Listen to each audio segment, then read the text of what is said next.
Hello students, I'm Raman Arora from SA International. My dear students, we are doing economics of class 12 and we are running with macroeconomics. Today we will try to complete our concept of money. In the last lecture, my dear students, we have done measure of money supply, and in that we have done M1, M2, M3 and M4 measure of money supply.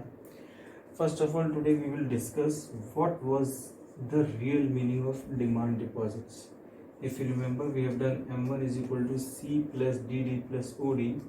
So there was one term named as DD, demand deposits. There are two types of deposit. One is gross demand deposit, other is net demand deposits. So we should understand that what demand deposits here we are talking about, gross demand deposits or net demand deposits. Before understanding that, we are supposed to understand one more terminology, that is interbanking claims.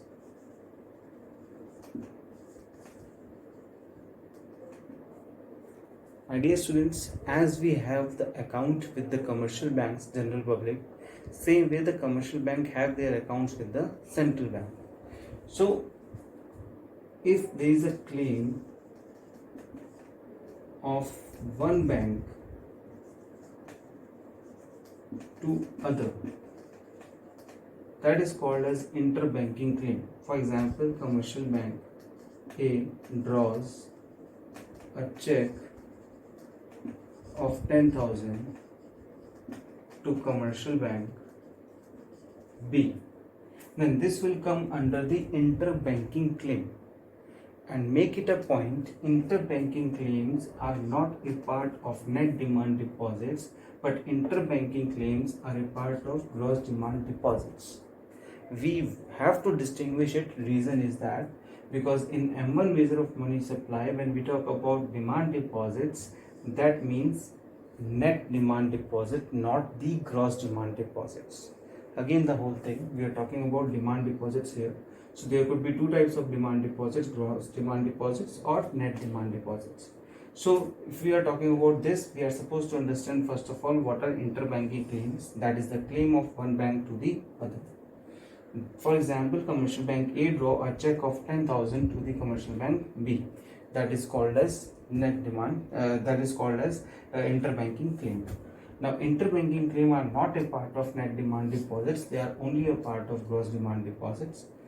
And the last thing, demand deposits in this measurement 1 of money supply only includes net demand deposits, not the gross demand deposits. Like that, we should also understand the difference between term deposits as well as the demand deposit.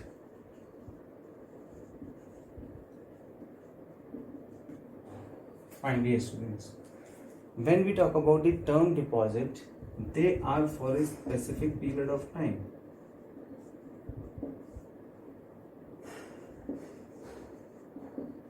First and foremost thing, but they are not for a specific period of time. Second, money can be withdrawn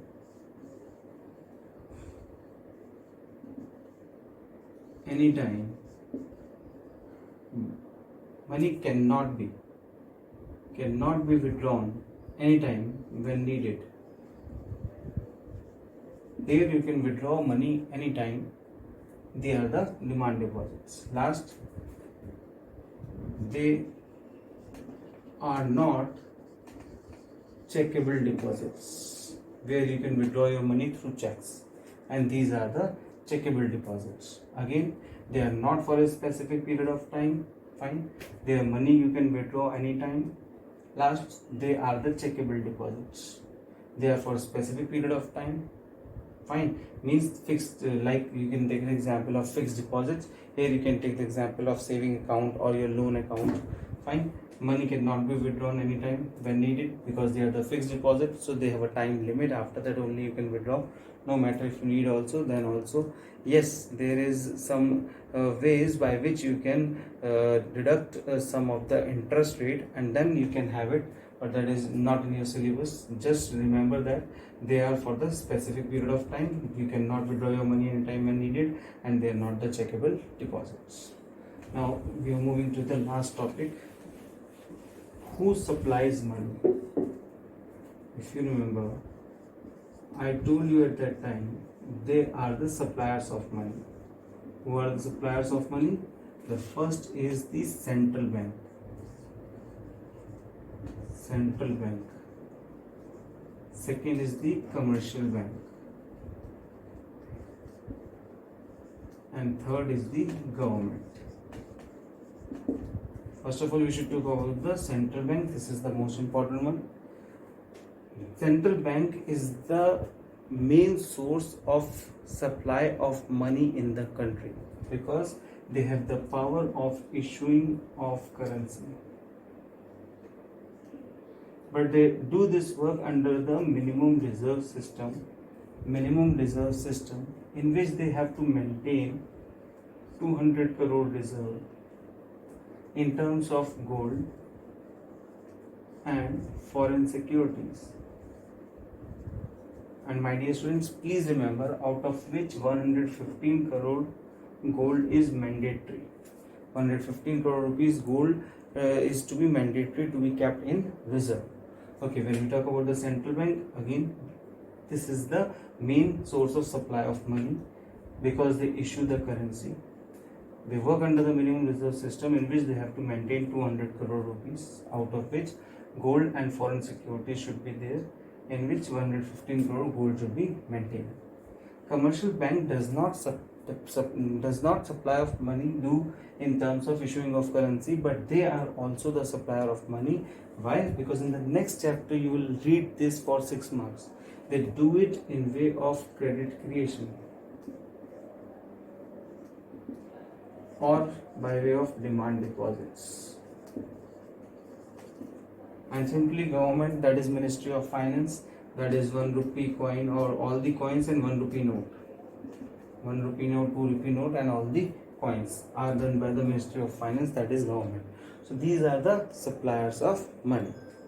My dear students, if I will talk you about two things, wait.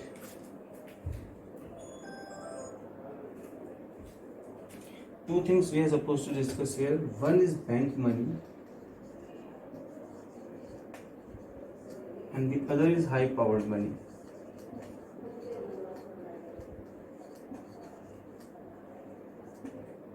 When I talk about the bank money are the demand deposits with the commercial bank, or the money created by the commercial bank through demand deposits. Any way you can write it down. Money created by the commercial bank by way of demand deposits, or that is the are the demand deposits with the commercial bank. That can be considered as bank money.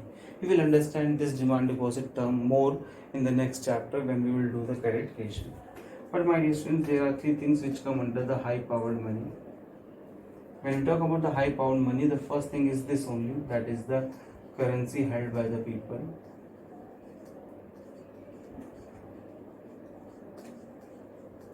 Second, if I'll talk you about, that is the vault cash by commercial bank. Yes, commercial bank also have the vault cash with them. Vault cash means excess cash with them. They have to kept in the reserve. Then the last is the money deposit by commercial bank to central bank.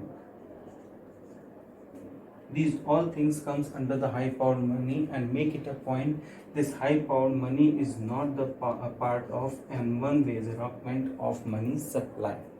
M1 measurement of money supply only includes this bank money, but it does not include this high powered money. So this was the last concept, my dear students. In this lecture we have understood first and the foremost thing is who supplies money. We have understood demand deposits, gross demand deposits and net demand deposits. We understood about term deposits as well as the demand deposits, and at the last we have discussed here about the bank money as well as the high powered money. Here we finish this chapter. I hope we have covered all the points. If still you have any doubts, please do clear for me. Thank you. Have a nice day.